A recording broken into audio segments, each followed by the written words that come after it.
came back and told them it was impossible. We took him out of county jail. We took him out of juvenile hall. We put him on our team. And we entered a contest to build an accessory dwelling unit. And it was only open to colleges. And then this is a month we're there, right? The day comes for the awards and the first award gets read and it's us. They didn't just win, they dominated. When you get the whole community together and the line pointing for the whole goal, that's when the magic happens. We have an opportunity in California because we are not a two-party system. We're a one-party system.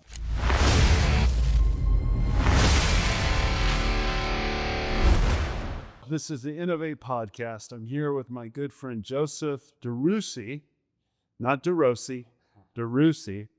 And what's your official title here? I'm the Executive Director of College and Career Transition and Career Readiness here at Rancho Cielo Youth Campus. I call Rancho Cielo like the Taj Mahal of trade schools.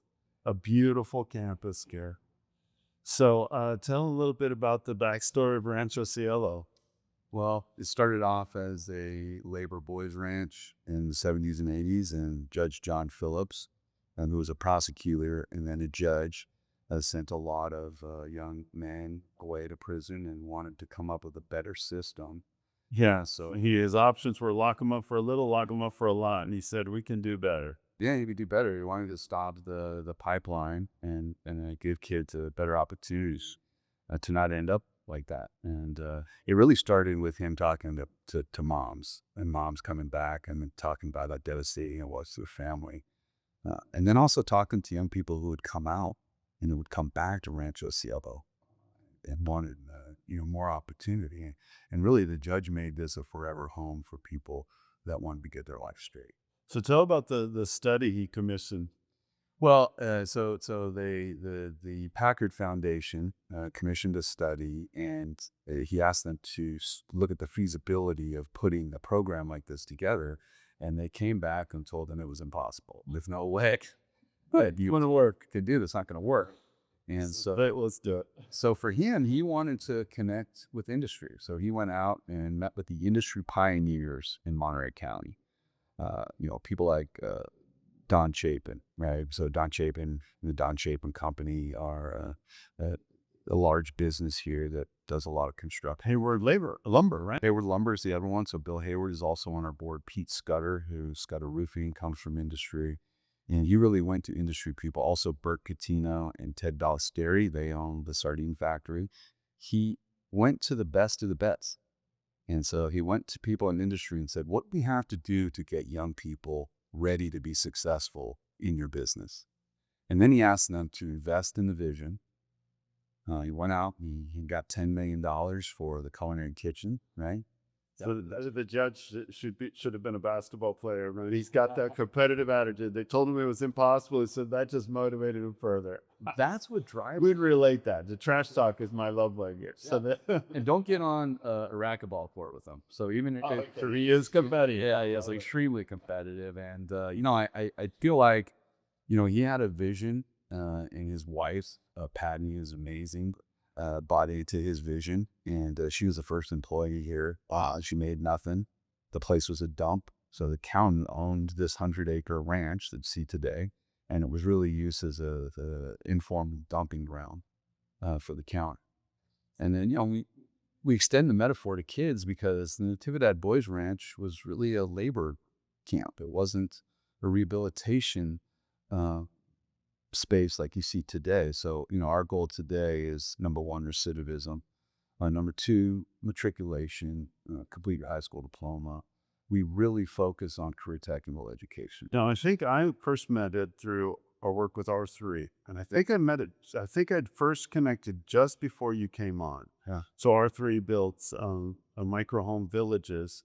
And we have a pilot program inside Soledad Prison where the incarcerated brothers do it. And then we connected with your building program and the at-risk youth build these homes. I mean, you guys took it to a whole nother level winning that award. Well, yeah, and we were lucky enough to have the guys from R3 come in. We partnered with them early, and we had built some homeless dwellings for San Benito County through a partnership with them that were going towards homeless and needy veterans. And the judges really made it clear that we're going to partner with as many like-minded agencies as possible. We really are proud of the work we do with the Veterans Transition Center.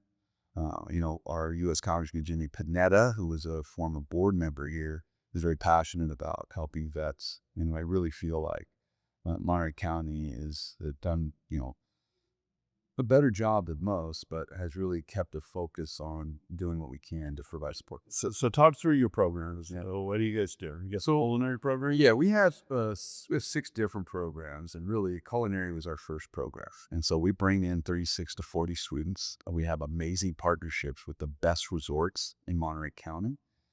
On top chefs. Yeah, so the Monterey County Hospitality Association comes together to provide training for our students. So the students start with a high school diploma, so they're in high school, regular high school classes during the day, but then all of their elected courses are geared towards culinary. So they get certificates, professional certificates for front of the house training in our restaurant and back of the house training. And the program is so amazing and saves so many lives. And it really is for everybody. So I had a kid who was incarcerated, really struggling, came off of probation and is a little bit older. And we have a special charter with John Muir Charter Schools, which is an amazing organization. The CEO, RJ Guess, provides tons of sport courses here. But we can extend services to young adults to the age of 24 under this special charter and get funded for it. We're one of the only organizations that can do that. And what you see today is kids are at a different pace. So you guys are on the cutting edge of a shift that's happening. Like I don't know how recent it is. It's coming out recently that a child's brain doesn't fully develop till they're 25. Correct. So this has major implications. So like this is like what they need to. I hope there's in the process of changing the whole foster care system, because 18-year-olds you age out of it and they're not ready yet, and then foster care, that's a huge. You guys are serving foster care. Yeah, we have foster students here. We spend $59,000 per student for education, and we charge no student or family for services here. And so every day we provide high school training, career technical training. We provide meals. We provide clothing. We provide a case management model to deal with the socio-emotional needs of our students like nobody else. Plus, we keep our class sizes small. So I haven't touched on all our programs. I talk about Please run. You preliminary. Now you have the building program, which built these beautiful R3 homes that I thought were beautiful until I saw what because and nobody award you one. Yeah, so here's what happened. We have a construction and sustainable design academy, and we have 36 students, and that program is partially funded by the California Violence Intervention and Prevention Program. And through a partnership with the city of Salinas, our amazing mayor, Dennis Donahue, our former mayor, Kendi Craig, they were committed to ending violence in our community with this model. So they funded us at more than $1 million for 4 years. And so what we did is we went out and took some violent offenders. We took them out of county jail. We took them out of juvenile hall. We put them on our team. And we entered a contest to build an accessory dwelling unit. And it was only open to colleges. So imagine in 2022, my first day on the job, I've known the judge and I've worked with him in the past through my work with alternative programs. So excited, I come in the door and he hands me this grant, about 15 pages long. And he goes, "Hey, I got this grant." So I start reading. You guys were such an elite prep school. They made an exception for you, a trade school. So I go, "Judge, we're not allowed to be in the contest. Did you tell them that we were college?" So he looks and he goes, "Oh, yeah." He goes, "I'll call him." So he makes the call. The next thing I know, he goes, "Oh, we're in it. They made it." They sacked him. I go, "Judge, we're going up against Cal Poly Pomona, UC Riverside. They have full engineering departments and architecture departments and construction management." How many? There was like 12. How many? There was a lot. 16 competitors. And it was all You guys finished rolling and talk. Oh, better than that. Better than So we won the competition, Orange County Sustainability Decathlon, in October of 23. Wait, trash talk is my love labor. We won the contest, and BBC made that beautiful video of it. That's beautiful. So the beauty of it is I get this team together that I had no faith in. Okay. So I'm praying, Jesus, oh, Jesus, help me with these kids, right? So I got this amazing group. I think they're great. Now, I did a lot of work in incarceration units. So I designed the college and career writing program in Monterey County Jail.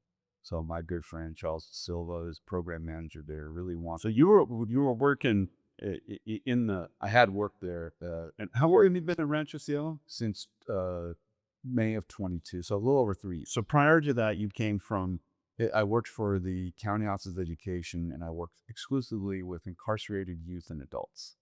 And so you served in the same demographic, Same- but not with the same alignment of vision and not getting the same results. right. And so, we did a lot of good work there. I don't want to, the county office was a tremendous opportunity for us. And our team here all came from there. So we worked, for me, since 2008, I worked in that setting. And the joy and love that I got out of working with that group just continues to this day. So we went and recruited 9 kids to take down to Orange County. I hadn't had their high school diploma. I got some 17-year-olds. I got some 22-year-olds. So you got to be So you have people who are going down that don't have their high school diploma yet. don't have their, they're in my program. I tell them about this project. So now we have to build the house here, state of the art, 1,000 square foot accessory dwelling unit that is completely off the grid. We're talking about an $850,000 to the Fojo type, right? And you've seen it, how gorgeous it is. The Gail saw it. I just showed the video. Yeah, so you enjoy the videos of deals. So, we don't know if we're going to win. We have no idea. So we build this amazing house, but that's only 50% of the competition. The other 50%, the students have to go through the design briefs with the judges, and they're scored on that. And they're Oh, so you can't fake it. I like it. So you guys have experts, obviously. Every room has experts, professors, but they got to make sure the daddies don't build it. can't fake it. And on top of it, the kids, you cannot speak during judging. No adult can speak, only the kids. So now, our kids, some of them. That's cool because in that video, what just touched me is how articulate the kids are. Now I'm learning that went far deeper. They were grilled. Yes, but think about this. So we prepared them for an entire year. We went through the briefs. They put in the hard labor to bring up their reading skills, bring up their speaking skills. Bill Hayward, a billionaire, is a beautiful man. He has an out to Carnell at his house. My crew that I put together, okay? Now listen, I love him to death, but at that time, I wasn't sure I'd have him out to my house. Not Bill. Bill had him out to his house, and Bill worked with it. Not someone from Bill's company. And so when we went down this beautiful 30 days in Orange County, buddy, I got kids down there 30 days living in Holiday Inn.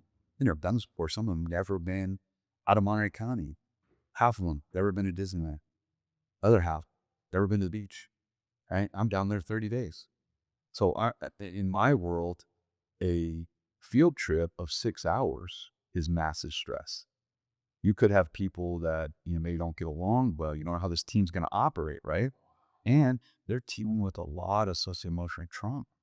And they're the most amazing, resilient young people we've ever met. See, that's the paradigm shift we need to make, because obviously their trauma is their biggest liability. But if we can shift perspectives and come alongside and believe in them, and it's not just about believing them. I talk a lot about toxic mercy, where we try to help a problem and your helping actually hurts tremendously. But if we come in the right place, add discipline, bring the nurturing, but also don't lower the standard. You guys didn't lower the standard. There's so much study on this. Like, we've known this forever, that raising the standard actually does better. And it's not just for the elite. It helps everyone. You raise the standard, you're creating this culture. And that when you do that, now what was their liability actually becomes this incredible strength. Because if they've come over this trauma and now they can start accomplishing this, they have a resilience. That's why this demographic, when given the right opportunity and the right training, are not just equal to reintegrate with their peers who had more, better, less traumatic childhood. They actually overperform. It's employees. 100%. It's obvious self-fulfilling prophecy. We believe you can do it. And if I give you the training and the skills to do it, guess what? They far outpace your expectation. Yeah. So we get down. And they have this resilience, and it's like, what I've been through, what can you throw up? Exactly. So now the same building this, and you built this armor that's impenetrable. You climbed a mountain that was insurmountable. So they didn't just win, they dominated. They dominated. So there's only 10 categories. It's a decathlon. Orange County Sustainability Decathlon. 10 areas. We got 6 first place awards out of the 10 and 2 second place. We only didn't place in 2 of the 10. It was a clean sweep. And we had no idea, Tom. We didn't know. So understand this, we go through the process. Now my kids have got to go stand up on stage now and talk, right? And then this is a month we're there, right? The day comes for the awards, and the first award gets read, and it's us. And we can't believe it, right? The kids go up, we get awarded. You're even happy just to get 1 3rd place. I'm on the back row, like nuts. Oh, wow. So I got the team, like the kid. I tell the kids, you're going to go up and get the thing, right? You're going to go up and get the award, right? If our name is called, right? And I had that you weren't in front because you would have been a big pool, big tough guy. Trying. And then I'm looking at my boss, the CEO, Chris Gevers, and really, to say the importance of Jesus in the mission has always been brought back by our CBO, Chris Gevers. So he believes in the mission of God, and believes that the work we do is God's work, right? So there's the 2 of us, and he's a soccer stud. I had a cup of coffee, played a little football, baseball. So I think I'm a tough guy, and we're just in tears, And they kept calling our name and calling our name, and they kept going up. And it just changed the lives of these kids, right? So now we fast forward, we come back, we win the contest. They're there 30 days. Guess what we had, Ted? No discipline problems for 30 days. The kids had to go to school every day. They still had to go to their high school classes. I brought a teacher with me, embedded with the kids. Her name is Claudia. She was with John Richardson's amazing one. She worked every day with the kids. Guess what? Passed all her classes. Didn't miss a day. Didn't miss an assignment. Not one discipline problem. Never in my wildest dreams would I have imagined that we could have gotten through 30 days together. And so it would have been a win if you just go up there. You don't win a single award, but there's no one gets in a fight. No, that would have been a win for you. So you come in there and you just sweat. I'm friend, please, God, let's just go down. Let's not have any problems. No one gets hurt, right? Please, because I hadn't lived my whole life with kids, right? So, but my daughter is 9 years old, right? And so, until I had kids, it really revolutionized my work, because I just poured way more love than I thought I ever could into the kids I work with, because of the love I was getting from my kids. So I started looking at what if this was my kid, right? So you were already doing it, but when you had your children, it took you to a whole nother level. And that corresponded to you moving here too. 100%. And then also, recommitting to God takes it to a whole new level, because the work can only go so far without Jesus. And this is real, right? So for me, the path to God is always through Jesus. Jesus said, look, you can't get to him unless you come through me, right? And I keep going back to this, great passage. Jesus rides into Jerusalem on a donkey with palm fronds. My cousin Jim Chaffin loves it. Let's give him a shout out, right? And, understanding that that support, that spiritual connection is what's going to prop you up in the dark times. It's what's going to keep you going. We have all these sports analogies, right? Oh, you can't get me to work any harder. And then you get with that one guy, and what does he do? He transforms it. It just takes you to another level in sports. I had these amazing mentors. Sal Cardinal is another one that's giving me to take my spirituality to another level and to infuse it into my work. Yeah. Dude, fuse it into my work. But really, it's the provision of strength and determination despite anything that happens. Well, that was the shift for me, because I grew up in a Christian home that kind of rebelled against that, because the image I had of the kids that were really on fire and committed were, to me, in my mind, my arrogant and self-centered mind, they were nerds. And I wanted to be tough, cool. But it was meeting 2 athletes, one of them Melvin Adams, another guy, I can't remember his name. This is when I was a sophomore in college. And, the scripture says, that there's a way that seems right to a man, but the end is death. And he who sins is a slave to sin. So, you know, I drugs and that were not my problem. But I was addicted to my own issue, which was girls at the time. Both of us, buddy. And I was, it wasn't at a point that it would technically be called addiction yet, but I realized that it was holding me captive, and it was, yeah, I was living for that. I was down the path of living for that rather than pursue my own ideals. And when they shared what it meant to them, that they, they were very good. I had respect for them. They were studs. They were better than me. And when they shared about what it meant for them to play for the creator of the universe, and that this was a deeper motivation and a source of strength, and that was when the lights went on, that I need that competitive advantage. It's very, I call my philosophy enlightened self-interest. Like, God knows what's best for me, so I'm going to completely surrender and not look at what's best for me, look what's best for him, because that's what's best for me. Like, he knows better than me. It's worked out pretty good so far. But it was that shift and realizing I needed help. And now I realize, wow, he is the deepest source of strength, the source of strength for me, the motivation, the ability to continue. And yeah, absolutely. Everything I do is, worship for him. So I don't go to prison to play basketball. That's our excuse. I go there to worship him, and we worship him by playing basketball and giving our best with the incarcerated brothers. And it's amazing. It's cool. Yeah, no, I just love the work that you do, and the chance meeting that we had, through the guys from R3. Yeah, it's just. I remember you're at that time, and you're at a different place with your faith if you are right now, and you say it kind of like, I don't know, I guess somehow you thought I was a pastor. I hadn't said I am a pastor, so I guess you figured that out. And you're like, yeah, I know I should be going back to church. And I'm like, I didn't say it, I'm coming from the extra angle, because I looked at people's fruit, and I was seeing the way you interact with the kids, your heart for them, your sincere love, your skill too. Like, it's one thing to love the kids and be merciful. It's also to know it's tough. It's hard. You've got to be disciplined. You got to be gentle. And you're dealing with, I mean, a normal teacher makes a mistake. A kid throws a punch. Here, you guys are dealing with it. You make a mistake and let a kid get away with something, and someone else is dead or injured. Like, and I was watching, I'm like, I'm coming from a whole nother angle. I'm trying to, you getting back to church, sure. You probably said, I'm trying to get the people in church out to start doing stuff you're doing. I'm trying to, if more Christians go to prison, the church would be far more relevant. I did a little deep diving on you, right? And I kind of, but you throw all that aside, your energy was amazing. So it was your positivity and your outlook is what I wanted.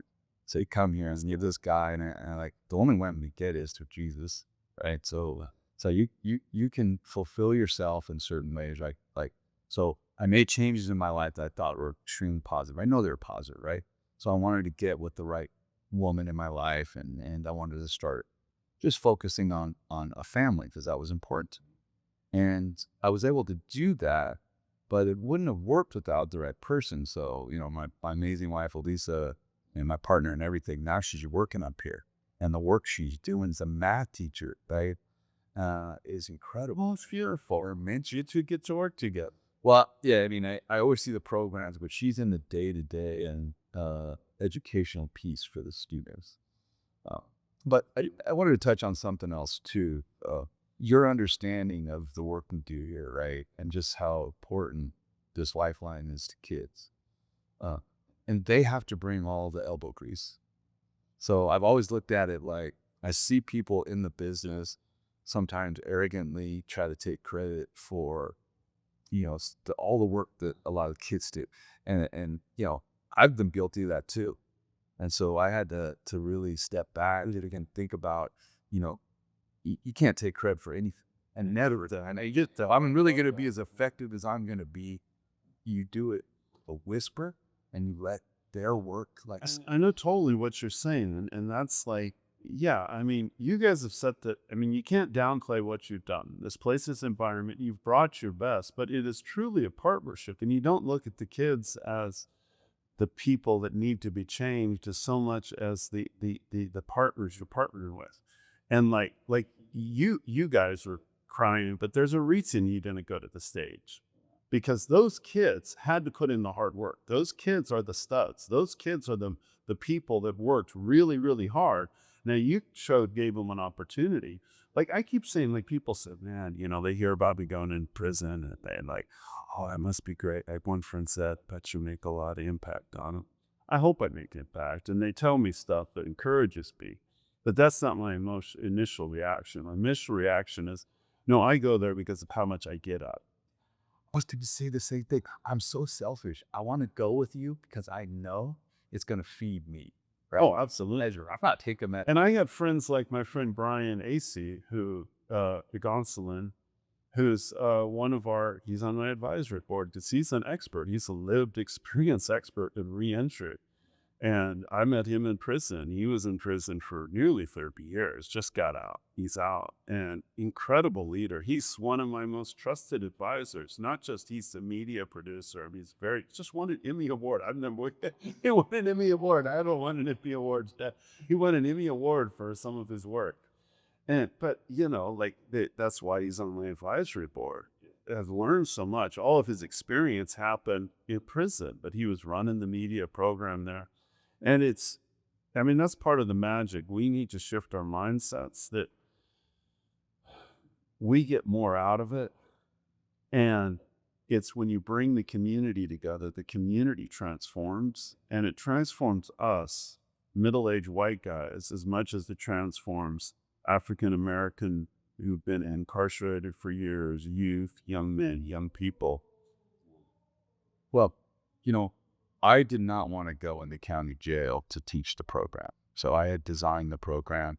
I worked with some people, and we had this incredible group out of New Zealand, and Dr. Brian Anand, and Mary Wooten, and they had done a lot of work in prisons around the world. Which program is this? It's called Infinity Learning Maps. And so we partner with them. Did you do it now? We do it with our kids. And so it takes the students on the journey that helps them define how they learn best. It identifies the barriers to their learning and to their connection to the educational program. And what we find is the most difficult part of it is getting the kid to understand that we're only successful when you're successful. And that's only half the equation, because the other half is we're passionate about your success. I love when my kids are successful. It's not that it's just an accolade or a check box. It's I've improved my community. This is a young person now that's going to be self-sufficient. It's going to be able to dream, have a self-sustaining career, stay away from the negative that contributes to a toxic community. And, that kind of work is magic. I live in Salinas. All the people that run this place live in Salinas. The judge lives here. We live in this community. So zooming out to the picture, you guys have had a huge effect on the juvenile system in Salinas, juvenile hall. Yeah. So in 2015, and we're all the people working here now, we're still working in the system in Salinas. So you're part of kind of a turnaround of this. You came in. Yeah, I came in 2008. And 2008, Monterey County had more than 170. You came here in Kansas. I was living in Monterey, but I came to Salinas. Okay. I came back to Salinas. I still lived in Monterey, but I started working with the County Office of Ed and alternative programmers. And in 2008, we had 107 plus. So you were with them from 2008 to 2015? 2022. You came here in 22? In 22, yeah. Prior to that, I did 2008 to 2021, 22. I was with the County Office of Ed. Oh, so I did So you're inside the. I was inside this juvenile hall, and I designed this program. I met Brian and Mary. They had been all over the world in prisons, and they had this amazing system called Infinity Learning Maps. And through art, writing, and really emotional connection, finding out how students best learn. Like what times in your life when you really felt connected to the learning, you felt good about it, right? And so the exercises with the infinity learning maps are critical. We keep going back to them as students learn more and learning different. And what we found out from a lot of the studies is uh, uh, most people say that they learn most in our community from their mother or their teacher. Those are the top two from the study that was done. And so, understanding how important your role is in that person's life and having them say it to you, right? And then for us, without the emotional connection, without having, real affinity for the kids, you can only go so far. And so, it's difficult to come into this work without having empathy be the first emotion that sort of drives you. And we look at core values, and Judge talks about core values all the time. What are our core values here? Ranch is yellow. Simple. And Joe Cardinelli's, what are the core values? Probably going to say it was I stole it from him, and I did, right? So it's do the right thing, and it's family. It's plain and simple. Those are your two core values. Two core values. I mean, if you go and look at what we're doing here, right, they really lie in those two core values. And dude, I love it. Super simple. Two core values, not 7, not a dozen. Yeah, I love that. Do the right thing in family. In prison, we have this ritual that we do. We all get together when we first come in, and we do a prayer or, just connect. We put our hands together, and all teams are together. We're not segregated. We're all mixed in, and we go family on me, family on 3. And like, oh, what? Family on me, family on 3. Family. And that's how we started out. And that's how we end it. And then we go back and then we compete really hard, trying to kill each other fast, far fast, try to go in. But then, it's beautiful. It's beautiful. But that whole value of family, and you really feel it. I mean, I feel like, yeah, it's beautiful. And I just feel like, the leaders here in this organization, Judge Phillips, Pete Scudder, Don Chapin, Bill Hayward, they're amazing family people. Yeah. I mean, family's so important to them too. And, the way you approach the work in the family atmosphere, family style, like, we do a lot of tough work here, heavy lifting. We have a full case management team. So we have embedded psychologists that work with the kids to really get them into the optimal learning environment. And you and I know, like, if we get a toothache, I'm not coming to work. I had a toothache, right? So how are we expecting kids to come into our space that haven't been fed, that haven't been loved, right? No one asks them how they're feeling today. Just sit down and get to work, right? We don't do that here. We fill all of those holes. We do our best to fill those holes. And we do it with love, right? I have so many amazing professionals here. So we hire the best. I had to tell you about one. So our academic counselor is Terry Poole. And he's a kid that I met in 2008.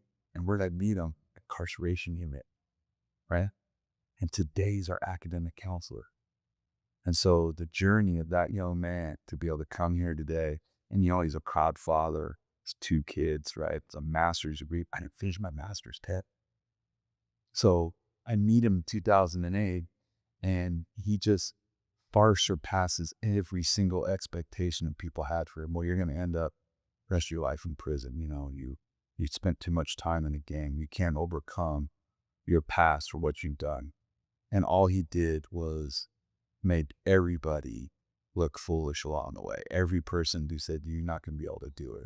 And he hooked up with was the judge. And the judge made it really important to give him an avenue to follow his dream, which was to be an educator, right? Now, this is a guy who was drafted by the Seahawks. That's in the 4th round. 10 years of professional football, and what does he want to do? Come back here? Serve back. Well, that's a truth that I keep thinking of. It's like, if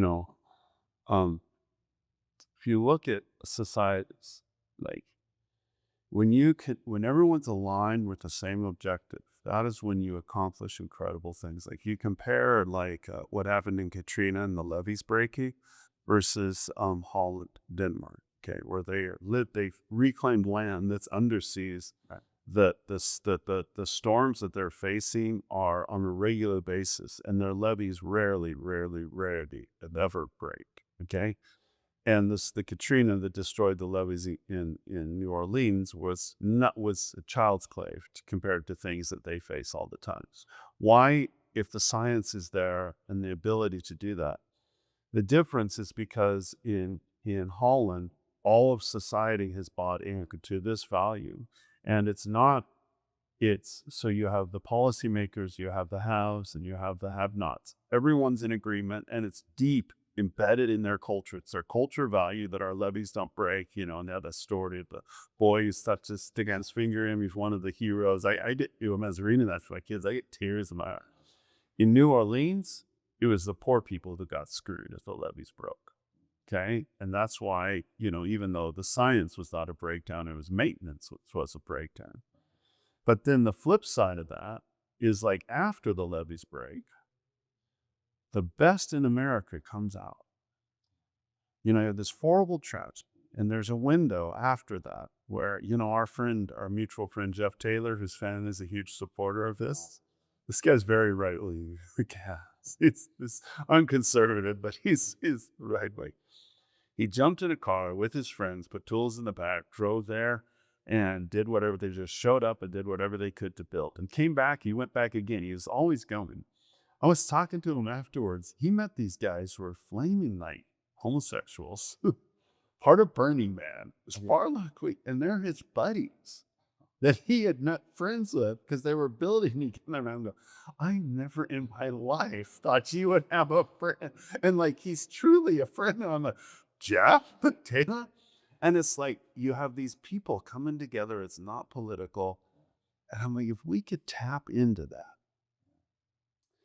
that spirit, and it makes you happy and proud to be American again, as opposed to, we're always fighting, we're divided, both sides have a half truth, part of the truth, we don't talk to the other, we just demonize them, we vilify them, and it's a big argument, fight, and everyone's in an uproar and yelling and screaming, and it's like just depressing. But if we could tap into that type of break down the barriers and the bridges, you model it here at Branches Yellow. Oh, thank you. That's so beautiful. We really feel apolitical here. And so, in my heart, I've never met a person that doesn't want to get conservative, progressive. It doesn't matter, right? And you guys truly have. I mean, you're not just apolitical. You're it's not just saying that. No, and so you guys had supporters across the board. Well, really, to talk about the statistics, in 2015, Salinas broke the murder rate for teen murders per capita in the country. It was a terrible time.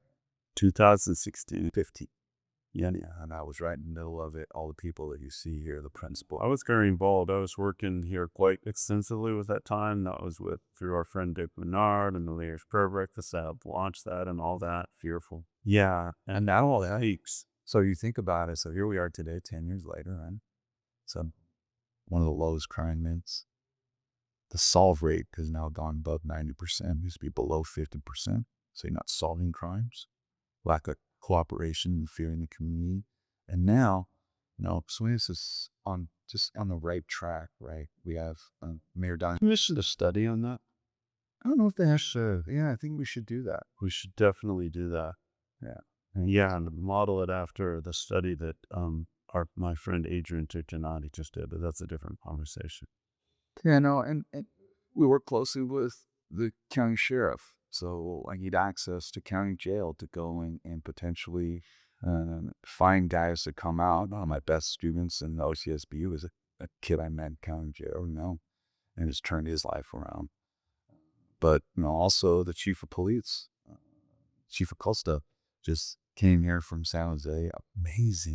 Amazing professional human being. First thing he does, he shows up at Rancho Cielo. He's like, hey, I want to host career day. I want to bring in law enforcement. I want to bring in. When are you doing career day here? Yeah, we did. We have an annual career day that Chief Acosta. That's his Bob Tools, right? Here at the school. Yeah, I was there. That was so fun. Wasn't that awesome? awesome? The blast. Yeah. Chief comes in. We have tons of selfies with these beautiful young kids. Yeah. As only of us so tall. Selfies. That's super fun. And we had, organizations that hire. And the understanding of Rancho Cielo, we only have 18% adjudicated. That means students that have been systematized, right? So the other students are just here looking for a career. And so that career flyer They're at high risk. They are. You're still high risk, but what I mean by that is there's all beautiful and there are career fields that are totally open to that, and there are people from the community, and it was amazing, and just the warmth and the kindness that the chief showed, and we talk all the time about Jesus bringing a new message, right? Right, the new message of hope and love, right? To flip the page from the Old Testament, and I saw Chief Acosta coming in and being like, no. Our law enforcement here in this county works at a different level. We're all partnering with them. The level of mentoring and support that we get from law enforcement, I think, is better than anywhere in the country. And just the investment that all of these agencies have put into Rancho Sale with the understanding that prevention and not having young people be incarcerated or facing, long-term incarceration is not something anyone wants in our society. Yeah, and it's not cost effective. None. So expensive. No. And it's incarcerating one individual in California. We're not talking Monterey or the Bay. This is California wide. So this is averaging in people in, the middle of nowhere where it's a lot less expensive, is $132,000 per year to incarcerate one individual. And what we get out of that is an 80% fail rate, meaning the people that get out go back into the system. And, It's worse than that. We know why they fail. So we've known why they fail for years. Yeah. And instead of, this is a prevention program, which is great. I don't want to send them to jail, right? And now if you look at the incarceration rate today, there's probably maybe 70 kids incarcerated. Used to be 170. Wow. And so, Or juvenile hall. So you've dropped it. two facilities, juvenile hall and a youth center. But then, look at how closely we work with Monterey County Probation. Most people look at probation as law enforcement. If you ask our kids, they'll tell you probation are mentors. They're job placement. So it should be. And Joe Grammatico, who helps run our Solar Star program, he's been amazing. We have paid job study. We have college transition. And very briefly, I didn't talk about all of our programs. So we have a classic car reservation auto diesel program, right? So partnering. Give me some pictures of the beautiful car. I can't wait. Okay, we're done. And then We'll do that. Yeah. And then also just, shouting out. With the Monterey County, Carmel, and the whole car culture. Next car week's coming up. Car week's coming up, and I think we're blessed to be, a nonprofit that's propped up by. Are any of your cars going to show in car week? Not this year, but guess what? We're bringing a Model A. It's not quite ready, right? But next year, we're going to get a vehicle into the actual concourse. Now, listen. Ferrari better watch out. They kicked all the university heads by Rancho Cielos are coming. I love it. The next movie is going to be Rancho versus Ferrari. And I can't say enough things about the Pebble Beach Company, the partnership with Concourse Delegates, the fact that you have that high level of entertainment reaching out to us. Our kids have been exposed to that now, for years. And to be able to dream again, right? I go into this just briefly, but so many of our kids have been beat down and they're victims of, poverty. They're victims of violence. They're victims of, gang recruitment. They're victims of verbal abuse too. Growing up their whole lives saying, you're never going to make it past 16. You're never going to amount to nothing. You're just like your old man. Man, it's terrible. It's terrible. And where institutions are supposed to be lifting these kids up, giving them hope, right? And so, for the last 10 years, and more than that, the work's really gone into changing how we address young people. And the work that we do here is the prevention piece, right? I want to really get deeper into county jail and ensure that those individuals that are there on a temporary basis, right? Because county jail really is supposed to be the temporary spot. And now what you look at what they've done in California, you got a lot of guys get kicked back. You got, longer, clear your sale longer. That's in county jail. Yeah. Right. And so that changes the dynamics, but the focus to get those short term, if you're there for 6 months to even 2 years, we don't want you to come back. Or the key metric is shifting the issue, the whole policy of tough on crime. I mean, that's sold well as rhetoric. It did not deliver its failed policy, whether whatever, the cost effectiveness has not worked, we need to shift. We need to be restorative. We need to believe in redemption and transformation. It makes sense. Obviously, spiritually, our core belief of Christianity is that there's none righteous, no, not one. We have to understand that. And of course, I had that view before, but building these relationships with my incarcerated brothers and getting to know their stories, then it hits you. It's like, wow. But by the grace of God, truly, there go I. I did not go through their trauma. And if I had, I'd probably be doing worse than they are. Yeah, I couldn't survive. And then to see that these people are beautiful human beings that have so much to offer.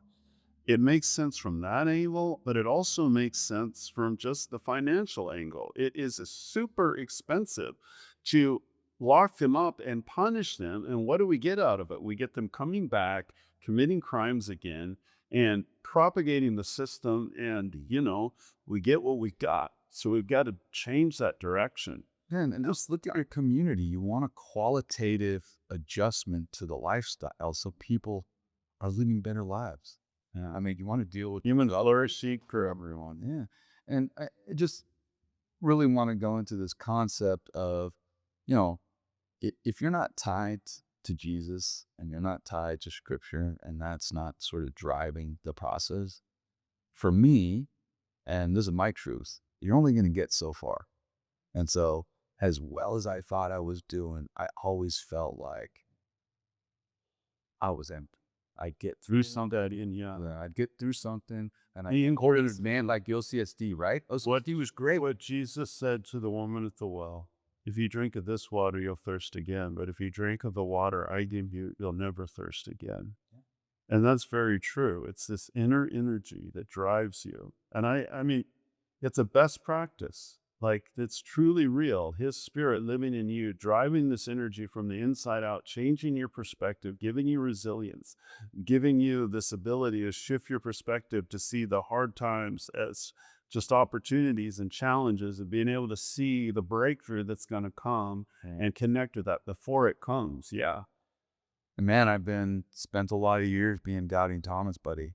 Like, if I didn't have holes to stick my fingers in, we're self-centered, we're full of ourselves, but and we always get our eyes back on it. But I mean, there's always two sides to it. There's so many people who claim to follow Jesus, present themselves as following Jesus, say they're doing it. Like, when so often I'm thinking, I want to bring pastors into prison, not to minister, but to sit down and have my incarcerated brothers teach them what biblical repentance truly is. Because you've never been incarcerated, but you should be, and then, periodically we all want to just go, shoot, whatever. You get very upset because a very well-known leader who had built their entire career, turns out he's not helping people. He's a predator. And, he's sleeping around with this, that, and the other person. And it's like, the followers, those who present themselves as followers of Jesus, we need to be reformed. So before we could point the finger at anyone else, but then also we need to flip that and see that as an opportunity. We get transformed, and the transformation will transform our communities. Well, I'm excited, and I have work to do, like private, personal work. Yeah. With Jesus, right? And as part of the mission with you, my buddy Sal Cardinale, right, and with others in my life, my cousin Jim, is to surround myself with those people that can help get me back into alignment. Because it's been. Well, you're just starting out. Yeah, it's too much time. You're just starting out. So you have that. So the car. We got to wrap this real quick. Yeah. So to wrap, you have the car. You also have I have an amazing built. We already talked about active mechatronics. So I made to be in the Salina Valley and see what we do here around agriculture, and to have a program that's tied very closely to Western grower shippers. The amazing Walt Duflock, who works for Taylor Farms, have come out and really assisted us in streamlining our training. Do you have business and entrepreneur track? Yeah, we do. And so every single one of our programs has a micro enterprise aspect to it. So I'll give you a perfect example. I want to raise money for automotive, right? So we have a state-of-the-art paint booth. I've got this amazing teacher, Marcus Evans, Of course, I stole him from Monterey Peninsula College, so he's come over, and now him and Roy Sosa can paint cars. If you wanted your car painting, come in, right? You do body work. I need body work. Sure. What do you know? I saw your car. Bring it on in, buddy. Right? Oh, that's the answer to see my van. And that's just the tip of the iceberg. Then we get donations. So I get a call from a guy. He said, "Hey, I'd like to donate my classic car," right? So we go out, and it's a Bentley frame is worth like, $18,000. Well, we might not be able to refurbish it, but guess what he can do? He gets the tax write-off, we flip it, money goes right into the program. Today, when we go down, I'm going to show you some cars that were donated. But on the ag tech and mechatronics side, the other thing they did is they went to local farmers. They worked with Hartnell Community College, our amazing partner, right? The incredible Jackie Cruz, who's the vice president there, is on our board. And she really is pushing the mission to get more of our kids in college trained, right? So this amazing partnership, we now have the teacher in the program. He's an adjunct faculty at Hartnell. So we're now getting embedded college classes. And then you guys built this product around input from growers. Are they users it now? Yeah, so here's the Kin Are you selling it to them? Yeah, it's called a cool bot. And you're selling it. It's a whole bit. You'll get to see it when you go out. Yeah, I've seen it before. Yeah, So I wasn't sure if you were actually in the field. No. When I saw it for a while ago, you're still in. We're still on that. Yeah, we have people that want to buy more. Okay. And so we keep that up. But the next step is we're training our kids on drones. They're getting drone certification.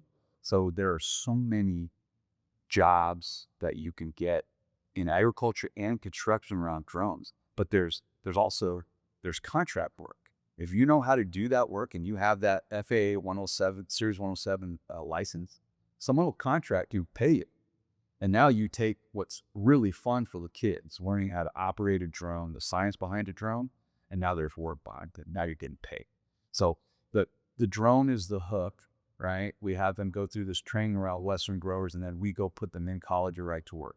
Now, the other program that I haven't mentioned is welding and fabrication, amazing program, right? So right now, our welding and fabrication students have been doing amazing work.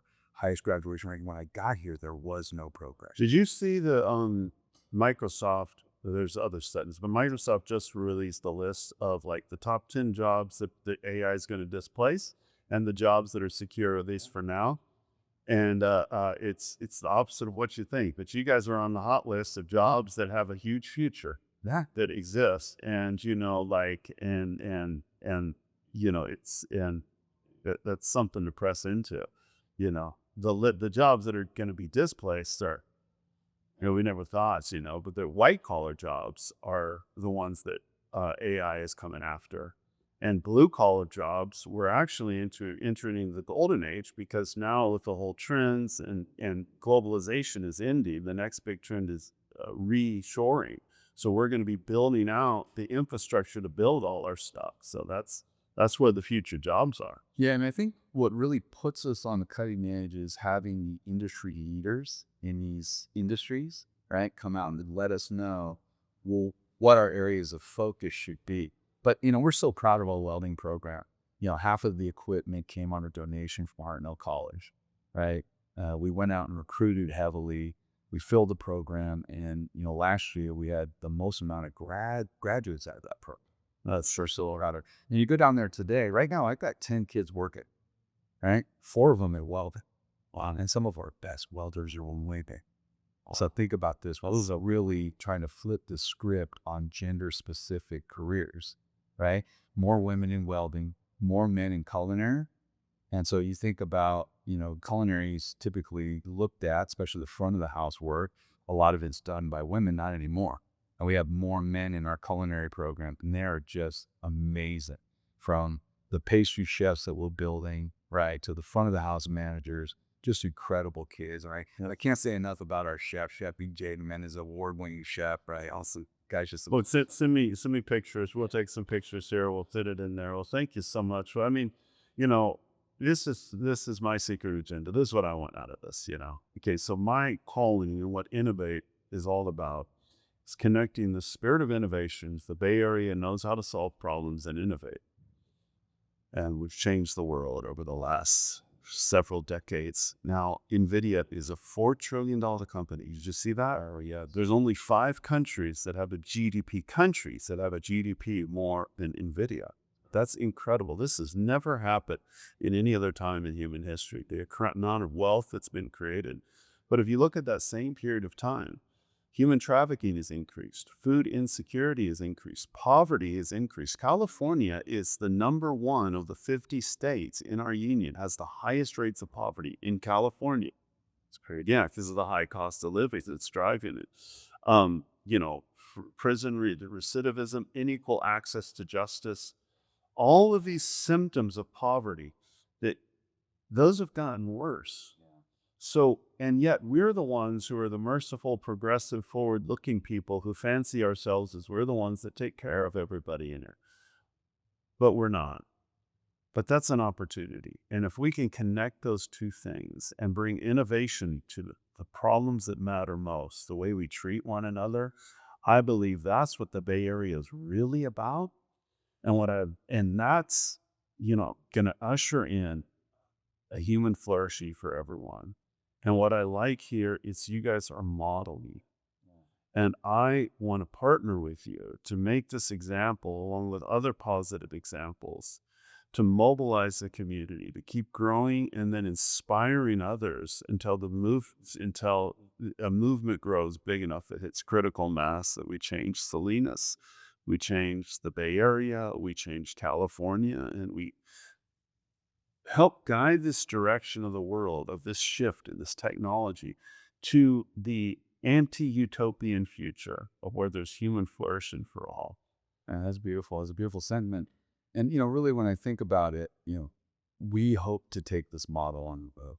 And we believe that. Well, now's the time, and I'm going to help you do that. Well, take it on the road and bring everyone here. Yeah, I want to have an Innovate conference here next year. So do we do that? All right, you committed on the. I'm committed. I know I got to get the judge on board. No, I want to bring everybody here. I want those who can benefit from it, but also those that can add and bring the social innovators to tell these incredible stories, and also get get industry leaders, get government leaders, get policymakers, get faith leaders.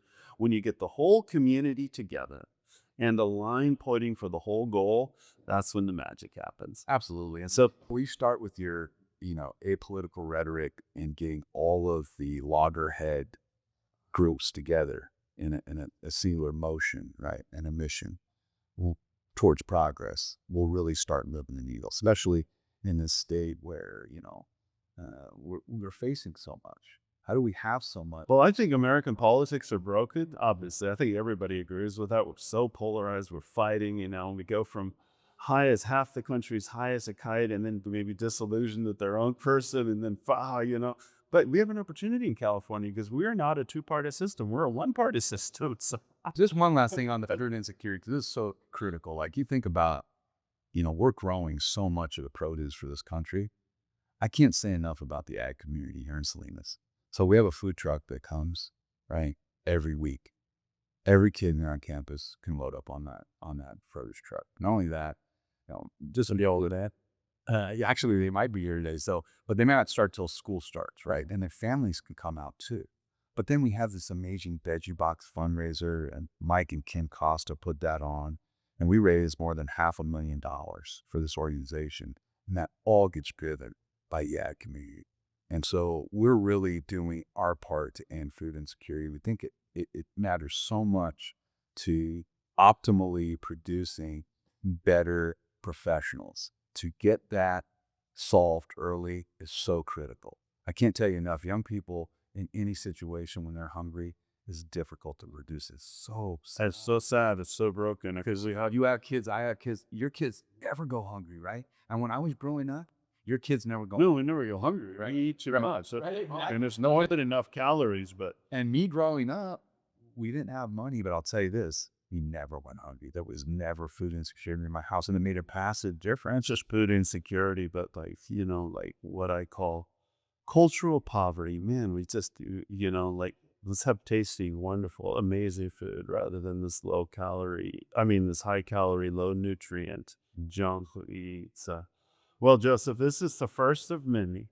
And to our viewers, we're going to go more in depth. We're also going to do an episode, a roasting episode. You know, I love it. Ted and Joe's big adventure. Yeah, I want all the pain. Yeah, you're And I hope I can be entertaining enough. I like to keep going on the mission. And selfishly for me, it's reconnecting, my life to the works of Jesus, and recommitting myself to an understanding of why I'm doing the work. Because it used to be enough. I thought I could fill my heart with the good works I was doing, but then I kept feeling empty afterwards. Right, so the good works would be like the OCSD competition's over. We won. We came home. Why do I feel this way? And so I need to continually. So the prayer, the constant focus on Scripture, is helping me sustain myself in the good times and the bad times. Man, there's some tough times here. Right. Now you deal with tough issues with So the next episode, where we're going to dive deep into that, into your personal change and your shift, and what the journey you went through to get you right here. So thanks, buddy. It's not over yet. I mean, with your help, they'll keep continuing. Oh yeah, yeah. All right. Well, God bless you. Thank you so much, and thank you to our viewers and our listeners for joining us. How can they find you? RanchoCieloYC.org, and our Rancho Cielo YC Youth Camp. campus.org, RanchoCieloYC.org. You can donate there. You can see all of our upcoming events, our Amazing Veggie Box fundraiser for 2025, and our tri-tip lunch. The incredible. How can they find you? Are they connect you on LinkedIn and on Instagram? You can see my email address on the. Do you actually respond to email? Yeah, I do. Okay, so if they want you, they can shoot you out if they want to have you come speak at their church. Absolutely. Or whatever. Bring some of your kids to inspire. Come visit. And the amazing thing is, we don't want Rancho Cielo to be a secret. We'd love to get as many folks possible. And our next project is to get a basketball. Oh, yes. And this is a beautiful campus here too. It's a beautiful site for weddings, for events, for small events or large events. You could host a really large event. Beautiful 100-acre campus here in Monterey County on the hills. Weather's perfect.